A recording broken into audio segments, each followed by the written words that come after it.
you all set?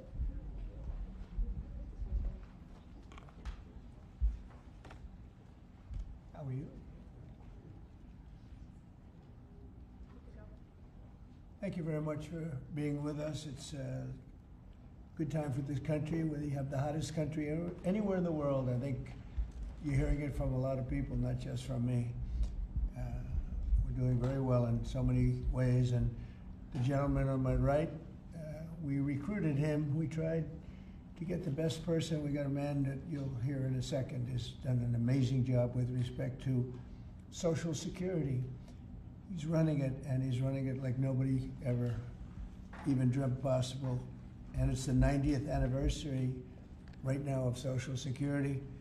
So today we celebrate that 90th anniversary of one of the most significant pieces of legislation ever signed into law, the Social Security Act of 1935, and we're going to make it stronger, bigger and better, really doing a job. In the campaign, I made a sacred pledge to our seniors that I would always protect Social Security, and under this administration, we're keeping that promise and strengthening Social Security for generations to come. You keep hearing stories that in 6 years, 7 years, Social Security will be gone, and it will be if the Democrats ever get involved, because they don't know what they're doing. But it's going to be around a long time with us. Very much, you'll be surprised to hear some of the numbers. I'm delighted to be joined by the Commissioner of the Social Security Administration, Frank Bisignano. Oh, in the world of business, in fact, I wrote some of the little things down that he's had an amazing, he was Chief Operating Officer of J.P. Morgan Chase. He worked for Jamie Dimon, and Jamie Dimon said that he was amazing. So think of that, Chief Operating Officer, J.P. Morgan Chase, had a storied career. Then he went to First Data. For those in the business, you'd know it's the largest payment company anywhere in the world. And worked for Henry Kravis, and it was in big trouble. He took it over as CEO. He made it incredible. They merged with Fiserv, and he became CEO of that, and that became extremely successful. That was in Milwaukee. I guess they have the Milwaukee Arena, and where we had some good success and some good speeches. But he's a really legendary guy, and he wanted to do this. I mean, he just wanted to straighten out Social Security because he loves our country. And what he's done in a few months is amazing. Almost 60 million American seniors rely on Social Security for peace of mind and a life of dignity in retirement. These Americans paid into the system, and they deserve leaders in Washington who are going to protect the benefits they've had and protect Social Security. Under Biden, Social Security went down like nobody's ever seen. It deteriorated. There's never been anything like it. The 4 years of Biden were very, very destructive. It couldn't have gone on much longer. Social Security was going to be destroyed. It was being destroyed. The average call wait time reached an all-time high of more than 42 minutes. Field office wait times were at 32 minutes, which is unheard of, and the disability claims backlog was the longest ever in recorded history. In other words, it was run just like the country was run. It was run really badly. But I'm pleased to report that under our leadership, and Frank in particular, the changes he's made and what he's done is sort of a miracle. Sort of like what happened with the country as a whole. Field office wait times are now down 30% since last year, and it looks like it's going to a total record number.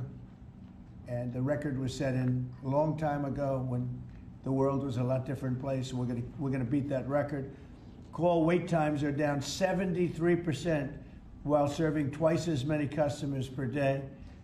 The disability claims backlog is down 26%, and seniors now have 24/7 online access to their accounts, which they never had before, whereas under Biden, the website was down 29 hours a week for maintenance purposes. It was essentially not open very much. They were always maintaining it, but they didn't know what the hell they were doing. They had a person running that had no idea what they were doing. Among my very first acts was to order all government employees to return to the office or be removed from the job, which means our Social Security offices are now open for full business hours 5 days a week. So unlike being shut down all the time, we're open at record levels also. We're making it really great for the people that want and demand Social Security, and they paid into the system. They deserve it. Last month, I signed one big, beautiful bill and allowed no tax on Social Security for our great seniors, okay? So how's that? Not bad, right? No tax on Social Security for our seniors. And to protect our benefits, we've already kicked nearly 275,000 illegal aliens off of the Social Security system. These are people, many of them have already left the country, and yet we were sending them checks all the time. And 275,000, and that number is now even larger than that, Frank. It's an unbelievable job. And what that's doing is making the system strong. It's making it strong. Biden never kicked anybody off. Everybody joined. And we're carrying out historic deportations to remove many more illegals committing Social Security fraud. It's the Social Security fraud that was taking place at levels that nobody's ever seen. We cleared 12.4 million names listed in the Social Security database over 120 years of age. Think of that. So we had 12.4 million names where they were over 120 years old. Is that right? That's a hell of a statement. I have a feeling, Dan, that's not really gonna, that really didn't happen, did it? So you have 12.4 million names listed in the Social Security database that were over 120 years of age, meaning you were breaking records, because I've never heard of anybody at 125. There were nearly 135,000 people listed who were over 160 years old, and in some cases getting payments. So somebody's getting those payments, and we're after that. We're also fighting the menace of inflation to make life more affordable for American seniors, and we've ended Biden's inflation nightmare. So we had the worst inflation in the history of our country, and now our inflation is down to a perfect number, a beautiful number, hardly any at all. And yet our country's taking in tens of billions of dollars and trillions of dollars, actually trillions of dollars in tariffs.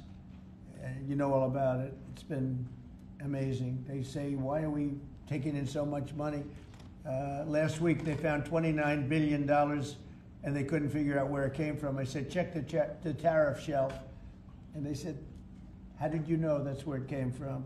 We're taking in billions and even trillions of dollars in tariffs, paid by other countries who, frankly, were taking advantage of us for many, many years. And they were doing that to us, but our people didn't know it.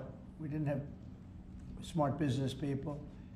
We've ended Biden's inflation nightmare and came in below expectations, and yet, again, this past month, we set records. Gasoline prices are way down, and really dramatically, as everybody knows, and energy prices have been going down, other than in certain states where you have Democrat-run states where they put windmills all over the place. Anytime you see a windmill, you'll say, well, they have bad energy costs, and it's happening in New Jersey. I saw that there's a revolution going on in New Jersey. They closed up a nuclear power plant, and they're raising electricity rates by 21, 22, and 28%, something like that. And you're going to have a new governor in New Jersey. I tell you what, you have a good man running in the Republican Party. He'll get them down. But what they've done is they've killed so many good sources of energy for very expensive windmills and lots of other things that don't work. 401ks and retirement accounts are soaring, and the stock market is setting record highs. Almost every day we're going record highs, and yet we're taking in hundreds of billions of dollars in tariffs. So it's turned out that Trump was right and they were wrong. A few smart people knew what was going to happen. A few of us were right. So we're going to keep the fighting going. We're going to make America's seniors every single day. We're going to fight for them. We're going to make them richer, better, stronger in so many different ways. But Social Security is like pretty much the one that we think about, and we love it, and we love what's happening with it. And it's going to be good for 90 years and beyond. Again, you were given only a short period of time. Social Security was supposed to be like down. Had they won the election, Social Security would have defaulted during Biden or Kamala's election, whoever they so chose. Two beauties. And now what I'd like to do is ask Frank to say a few words. Again, this is a man with a really storied past. He's one of the most successful anywhere in the world. What he did at J.P. Morgan Chase and what he did for Henry Kravis and all of the others are like legendary stories. And he just wanted to do this. He's making about a tiny fraction, I would say, a tiny fraction of what you used to make. But he didn't care. He wanted to do it. He made a lot of money. And he said, I want to run that system. I want to put it back on track. And he's got unbelievable talent over there. It's like a different place. So, Frank, would you say a few words, please? Sure. Thank you. There's less than 1% tiny fraction, sir. Is that what it is, less than one? That's a tiny That's fraction. an honor. It's an honor. It is an honor. And I'd like to start off by thanking the President for his tireless effort in running the country, in what he's done across the country, meeting every commitment. And, you know, I see it directly in the big, beautiful bill, the opportunity that it's brought to seniors. But his effort on every commitment, delivering against it, and delivering on world peace tirelessly. I'd like to also thank him for my opportunity. You know, he's teasing me, I'm teasing him about the economics of the job. But the reality is to serve 300 million Americans, which is what Social Security serves, is a tremendous honor. And him putting that faith in me and building what I believe, and I think I have a right to say it, is the best leadership team ever assembled in the White House and in the cabinet. So that's my great honor. So I come here and get the opportunity to serve the American public in a manner that I never imagined in my life. And what we found was the opportunity to fix a foundation. The reality is, people talk about 72 beneficiaries. I talk about over 300 million Americans with a Social Security number that we must protect through the system. And when you look at what we talk about in eliminating Social Security numbers that were live in the system, they could carry fraud through the whole system. So the first thing was root out fraud, waste, and abuse.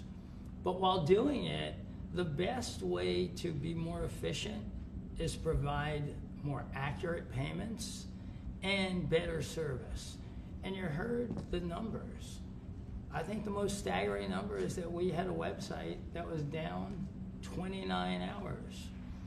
This will be a digital-first agency, and we are building my SSA accounts. That's the digital account. And we have a bold goal of 200 million Americans to have a digital SSA account by the end of next year. It will happen. Just like we had a bold goal of single-digit wait time on the calls when they were at 40 minutes. And we did that. This is my 100th day. We did that within 90 days, right? Get the web up and running, bring technology to our field offices, use digital presence to answer and serve the American public. That's the job. When we do all that, then we'll really know the answer to if we have a hole, right? I was presented in my second week on the job with $18 billion in errors by the Inspector General. It was public. In less than a month, we solved $9 billion of it. So that's the type of swift action we can take, right? You see the things like the big, beautiful bill for the seniors. You see better digital services. You see field office wait times down.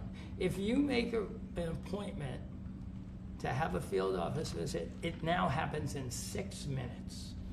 Unprecedented. We are serving more people and delivering more than was ever delivered before in a manner with the highest possible quality, and we've just begun. You should expect this to be a great digital-first agency. My commitment to make this happen is as deep as the President's commitment to make the world a great place. And you see the fabulous job happening here across America and what he's doing in the world. You should expect Social Security, just like the President I thank him for making America great again. It's happening. Social Security will be great again. You have my commitment. Thank you, Mr. President. Thank you very much, Frank. I'm going to sign the new proclamation, please. Sir, this is a proclamation both commemorating the 90th anniversary of the Social Security Act, the signing of the Social Security Act, and also the incredible accomplishments of your administration fixing and promoting and safeguarding Social Security. And it also obviously mentions the fact that as part of the One Big Beautiful Bill, a vast majority of our senior citizens are no longer paying taxes on their Social Security benefits, as you promised in your campaign and as you delivered for the American people. That's a big factor, isn't it? Huh? Yes, sir. That's great. I think they're very happy about it, too. They're very happy about a lot of things. Good job, Frank. Thank you, sir.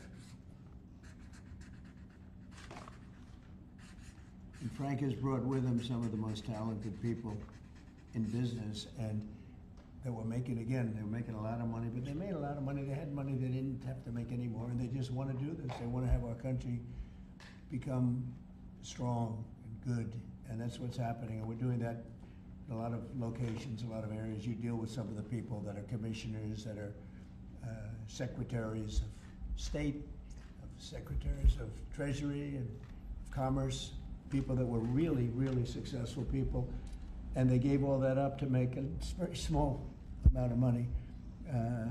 They don't even consider it a fraction. You say 1%, less than 1%.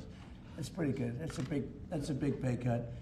But Frank is one of the most outstanding of all. His career has been incredible, and you just have to look at what happened at J.P. Morgan Chase and look at what happened with First Data. First Data was the biggest company of its kind in the world, but it was not going to make it. He went in, and it became a tremendous success and merged into another company, and he became the head of that company. Then he said, let me go save Social Security, because as big as that stuff is, it's small potatoes compared in terms of numbers, right? In terms of numbers, these are big numbers. Government numbers are big numbers.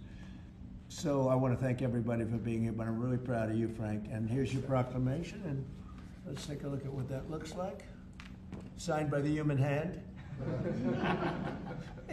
For a change. That's good, right? Do you have any questions for Frank? How about questions for Frank? For Frank? Mr. President? Yes, on Social Security. Please. First and foremost, this was a major campaign promise that you had. 2023, it was one of the first Agenda 47s that you put out. It was titled, We Must Protect Medicare and Social Security. Why was this important for both of you to get done, and given the fact that it'll impact millions of lives?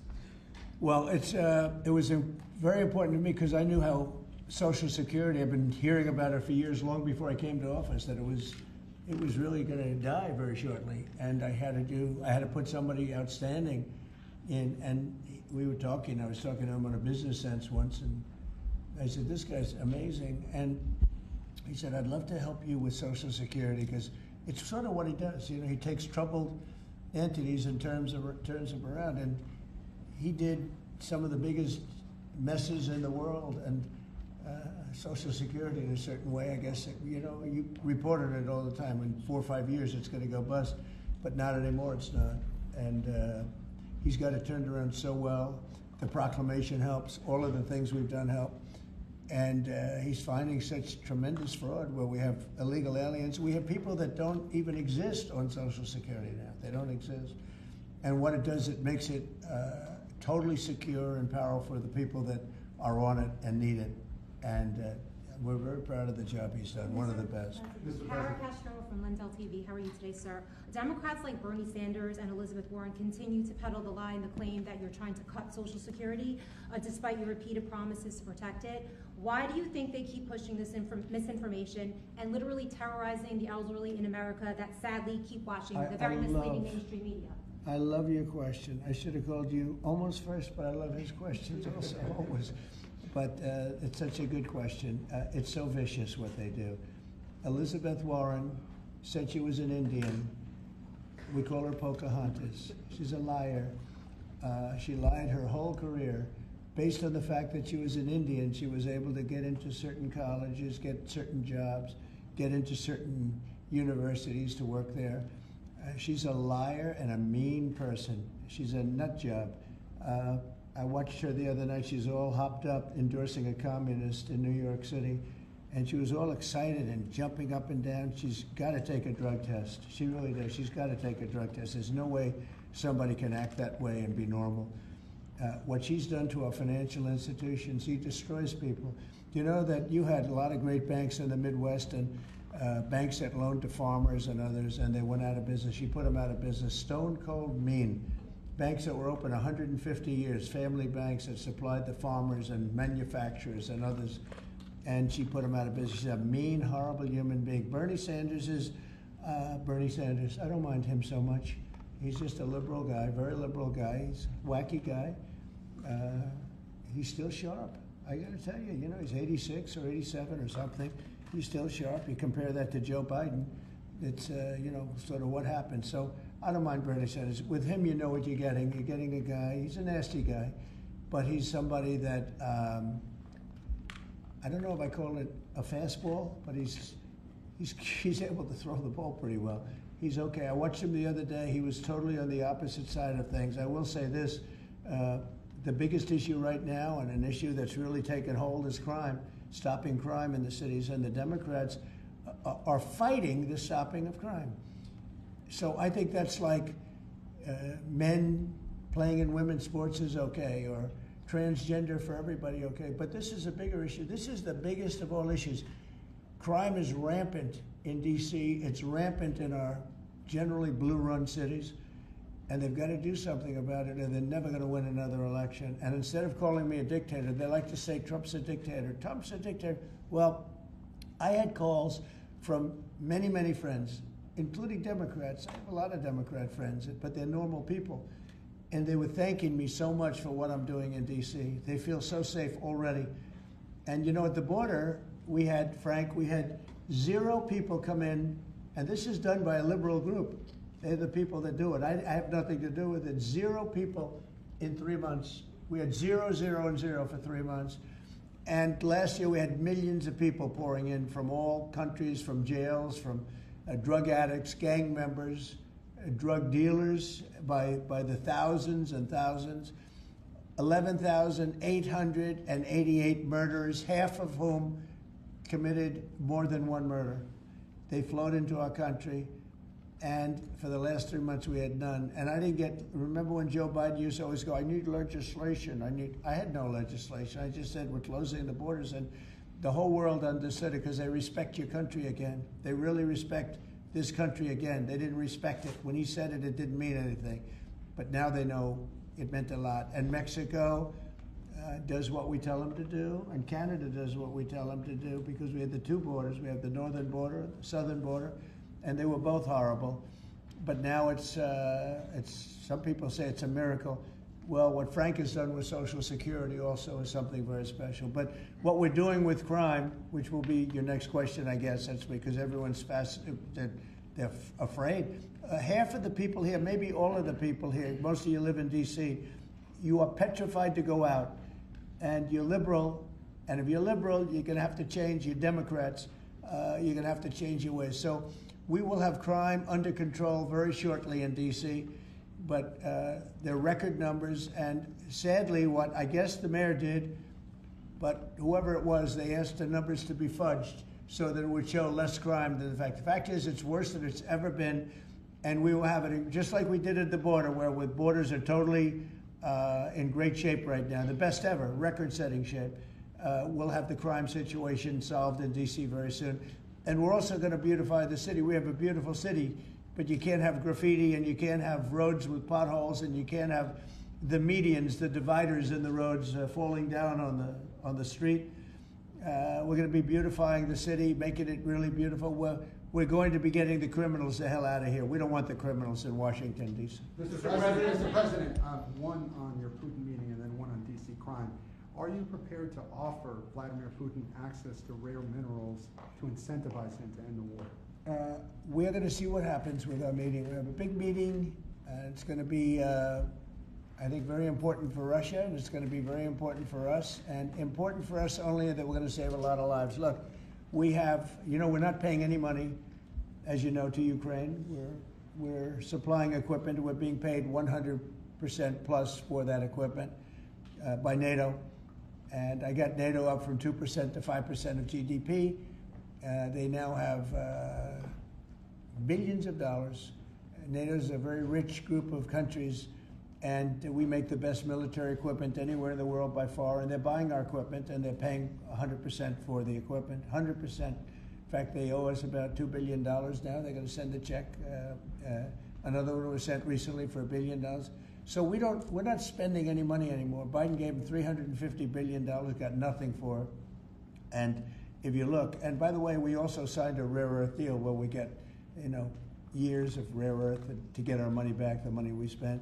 But what I'm really doing this for is to save thousands of soldiers a week. You have Russian soldiers, you have Ukrainian soldiers, and then you'll have missiles dropped into various cities and towns in Ukraine.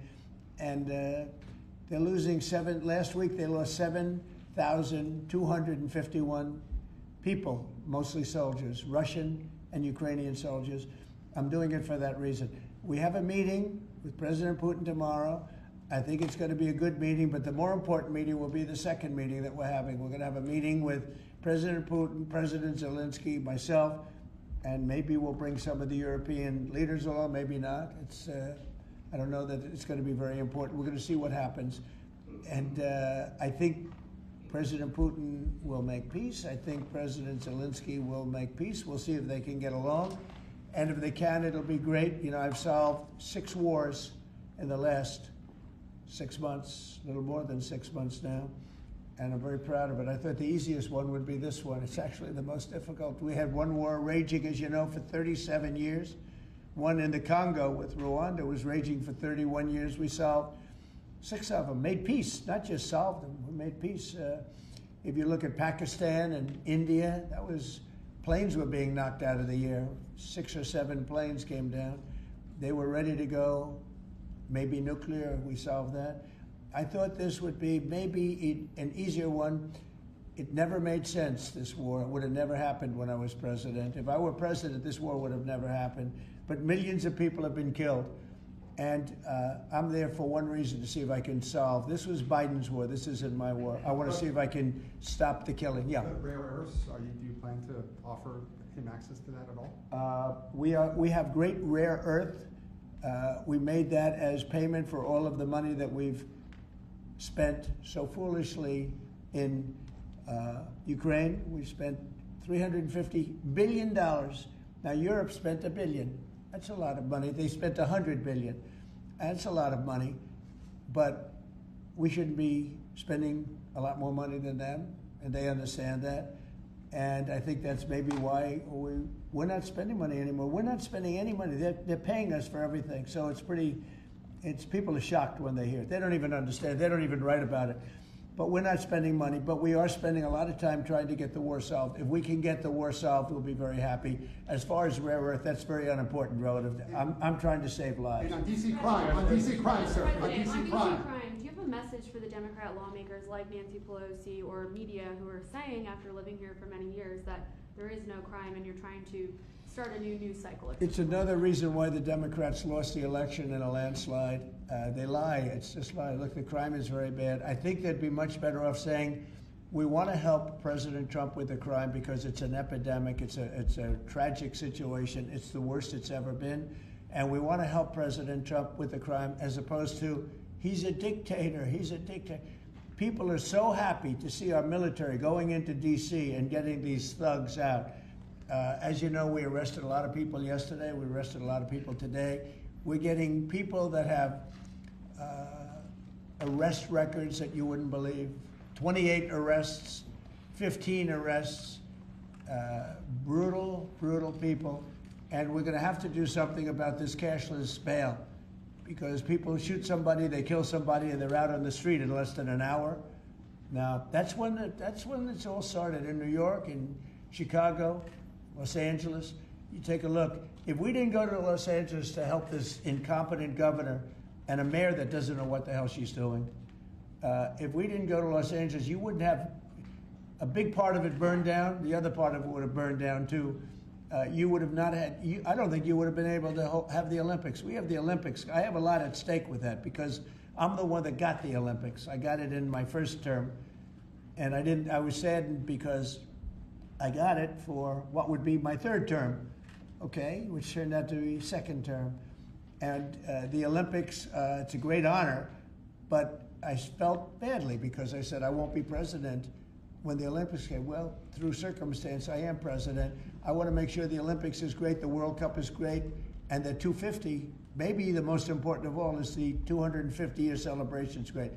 So what's happening is we will work very hard. You would not have had, I don't believe that if I didn't send in the troops, I don't think you would have had Los Angeles in condition to have the Olympics. I think you would have had to tell them, I'm sorry, you're going to have to go someplace else.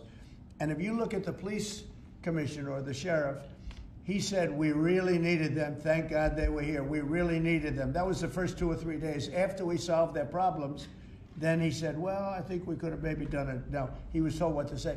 He said, you go back to your files and see what he said. He said, thank goodness they came. If I didn't go and put our military there, or National Guard in that case, and we'll go military if we have to, but the National Guard went there. They were very effective. If we didn't do that, I don't think you would have had the Olympics in Los Angeles. The place would have been just like the 25,000 houses that burned down, where, by the way, the governor ought to focus on getting their permits. You know, the federal permits are given. Those are the hard ones, and they were given a long time ago. People can't rebuild their house because they can't get permits from the state and the city, and they ought to focus on that because it's very upsetting. I went there right after the fires. I walked the streets, and I met a lot of great people that want to rebuild their homes. We took care of it from the federal standpoint, but they're not taking care of it from the city standpoint, the mayor and the governor. They're not getting their permits. They can't build their houses. Mr. President, on DC crime. Go ahead, please. Mr. President, thank you. Do you think this summit and the incentives for peace you are putting on the table could end up rewarding Putin for his invasion of Ukraine? And what kind of signal do you think that could potentially send to other aggressors? No, I don't think it's a reward. I think that what we have is a situation that should never have started. Should have never started. It didn't start under me, and for 4 years it wasn't even discussed. And I could see it was going to happen after I left. I could see what was happening. Everything that we did was wrong. Everything that was done was wrong. Everybody's to blame. Putin's to blame. They're all to blame. This is a war that would have never happened. The other question on LA, Mr. President, earlier today, the Washington, D.C. police chief issued an executive order allowing metropolitan police officers conducting traffic stops to notify federal immigration and customs enforcement about undocumented immigrants that they encounter. Yet the city has a long-standing pro-immigration policy, including allowing non-citizens to vote in local elections. Which is ridiculous. And limiting cooperation with federal immigration agencies. Right. Did your administration pressure the D.C. police chief to review and repeal these policies? And will you require other cities to roll back similar policies to avoid possible federal takeover of local law enforcement? So what you're saying is that it was a very positive thing. When they stop people, they find they're illegal, they report them, they give them to us, etc. That's a very positive thing. I have heard that. It just happened. That's a great step. That's a great step if they're doing that. Yeah, I think that's going to happen all over the country. We want to stop crime. I think if the Democrats aren't strong on this issue, they won't be able to do it. I think this is a bigger issue than all of the other ridiculous things that they, like open borders. Well, open borders is bad. Open borders has caused a lot of this problem, allowing millions and millions. I think 24 million people were allowed to come into our country. Many of these people from prisons, from jails, from mental institutions. This was the Biden policy. And I don't believe it was him. He was never there before. It was the people that encircled this very beautiful desk, the Resolute desk. Radical left lunatics who were smart, but radical left. And I'm very happy to hear what you just said, because I've heard that. And Mr. President, on LA, if I may, the mother of a 15-year-old California boy was briefly detained at gunpoint in a case of mistaken identity. The LAUSD superintendent says that surveillance video shows armed agents wearing police and border patrol insignia. Given the National Guard, the Border Control, ICE agents, they're not trained in local policing. What specific steps are you taking to ensure that young people are not put in harm's way with these types of operations? Yeah, what they are trained in is common sense, and they're very tough people. and they have great common sense, and they are highly trained. I heard the mayor of L.A. was saying, "Oh, they're not trained this way." I heard this character from where was he from? They talk about him as a candidate. He's got no chance. The governor of Maryland. I watched him this morning saying that the governor of Maryland, yeah, they say maybe he'll be a president. He's not presidential timber at all. But I heard him today talking about how the National Guard or the military is not trained in police, but they're trained in common sense, and they're trained in not allowing people to burn down buildings and bomb buildings and shoot people and all of the things. They've done a great job. Again, if we didn't send them, and very importantly, if we didn't send them into Los Angeles, the rest of Los Angeles would have been burned down to the ground. When you look at Minnesota, Minneapolis, I sent them into Minneapolis because the governor wouldn't make the call. If I didn't do that, you wouldn't have a Minneapolis. It wouldn't be, I don't think it would be existent today. You remember the famous scene burning over the CNN anchor's shoulder? He said, everything seems to be very peaceful. And behind him, the whole city's burning down. So you had the whack job governor who ran for vice president, who made a fool out of himself. You would have had, I saved that city, I'll tell you, I saved that city. So the bottom line is these are very tough people that are trained in a thing called common sense, and they're also trained in doing what we're talking about right now. And you watch crime stop, but you wouldn't have Los Angeles, it wouldn't be existent today. We would have had to cancel the Olympics if I let that go on. Mr.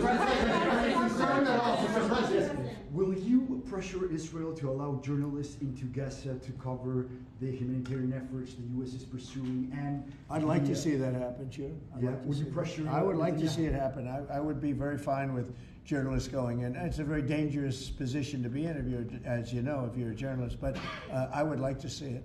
And on tariffs, Brazil, Mexico, and Latin America are getting closer to China, and they say it's partly because of the tariffs you're imposing those countries. Are you concerned them getting closer to China? No, not at all. I'm not concerned at all. They can do what they want. None of them are doing very well, and what we're doing in terms of economics, we're blowing everyone away, including China. We're doing better than any other country in the world right now. Brazil has been a horrible trading partner in terms of tariffs. As you know, they charge us tremendous tariffs, far, far more than we were charging them. We weren't charging anything, essentially. And Brazil has some very bad laws happening where they took a president and they put him in jail, or they're trying to jail him. And I happen to know the man, and I will tell you, I'm pretty good at people. I think he's an honest man. I think what they've done, this is really a political execution that they're trying to do with Bolsonaro. I think that's terrible. But they also treated us very badly as trading partners for many, many years. One of the worst countries on earth for that. They charged tremendous tariffs, and they made it very difficult to do anything. So now they're being charged 50% tariffs, and they're not happy, but that's the way it goes. Mr. President, on DC crime, sir, on DC crime, are you concerned at all that some federal officers that are helping DC police might be being pulled away from other high priority assignments? Like what? Like what? Terrorism, for example. Oh, really? Terrorism? They'll stop terrorism as part of what they're doing right now. No. The soldiers that we have, first of all, we have plenty of them, long beyond what that you have here. We're just using a very small force. You know, in Washington, D.C., they have thousands of police. They have a lot of police, but the police weren't allowed to do their job. We have a lot of great ones, and you have some that weren't so good, to be honest, but they weren't allowed to do their job. But now they are allowed to do their job, and essentially it's only 2 days, but you look at the numbers already, they're dropping. And no, they're not being pulled off for anything. Mr. President, as you know, there were some very concerning reports about crime statistics. Police are manipulating crime data to downplay crime in D.C. Will the administration release its own crime statistics to counter their misinformation? And will those individuals who are intentionally misrepresenting crime data and fudging the books, like you said, be penalized for endangering the public? They are under investigation right now. They are giving us phony crime stats, just like they gave other stats in the financial world, but they're phony crime stats. And Washington, D.C. is at its worst point, and it will soon be at its best point. You're going to have a very safe, you're going to have a crime-free city. I mean, I say that. You're going to have virtually a crime-free city. And these are strong men, but the criminals are strong men and women, but they're strong men. And these are people that don't play games. We're not playing games. These are criminals we're dealing with. And they treated people. They took one of the people that worked for us the other day. You saw the beating, the pounding, 10 against 1. And they pounded the hell out of him. He's lucky to be alive. He's barely, almost killed. And we're not going to have that happening, please. Tulsi Gabbard declassified more documents last night related to the Russiagate hoax. She's doing a great job, by the way. That was another fake story. I'm very happy with the job she's doing. That's right. They declassified some terrible documents talking about Democrats and what they did. Yeah. Radical left lunatics. It showed that then DNI James Clapper sent out emails to IC officials saying that it would be a team sport to push then the debunked 2017 ICA report and that it might need them to compromise on their normal modalities. What's your reaction to the latest declassification? And in your view, sir, what does real accountability look like for the players? It's incredible what we're finding. Absolute proof of guilt.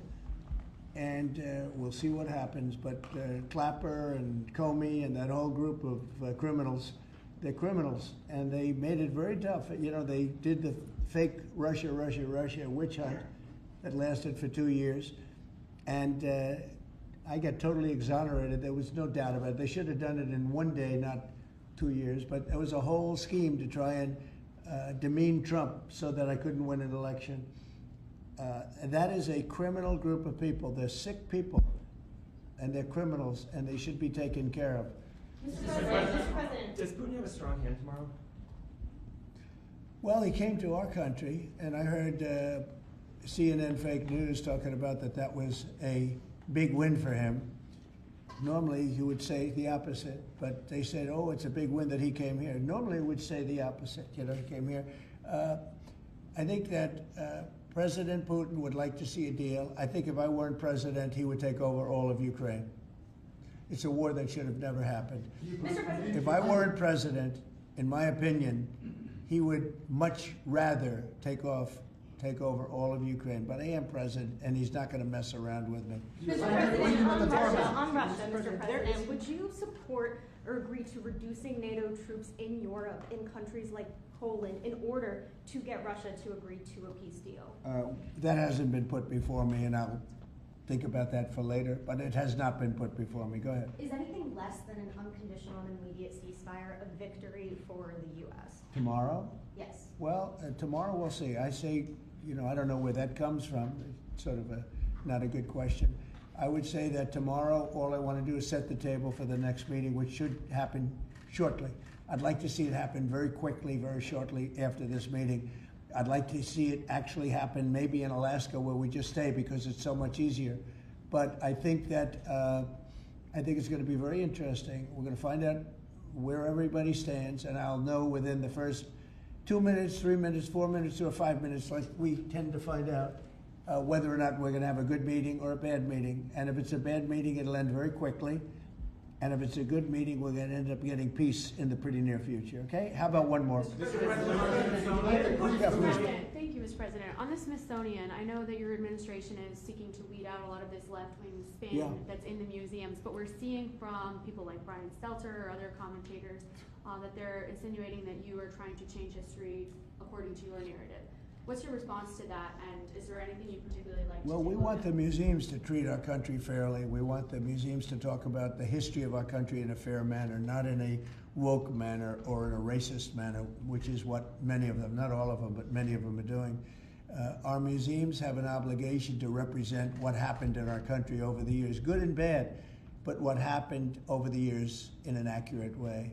Thank you very much, everybody. Thank you, press. Thank you, press. Thank you. Thanks, guys. Cut it out right here. Thank you, press. Thanks, guys. Cut out right this way. Right this way. Thanks, guys. Keep coming. You see the video of the sandwich thrown at the officer? Thanks, guys. Thank you, press. Thank you very much. Thanks, guys. Thank you, press. Let's go. Thank you, press. Thank you. Thank you. Keep coming. Here, I'll let you go right here. You go. Okay. Thank you. Thank you, fellas. Hope you made it look good today, fellas. Sir, can I have you look right over here? Yeah. Thanks, guys. Keep going. Keep going. Thank you. Thank you.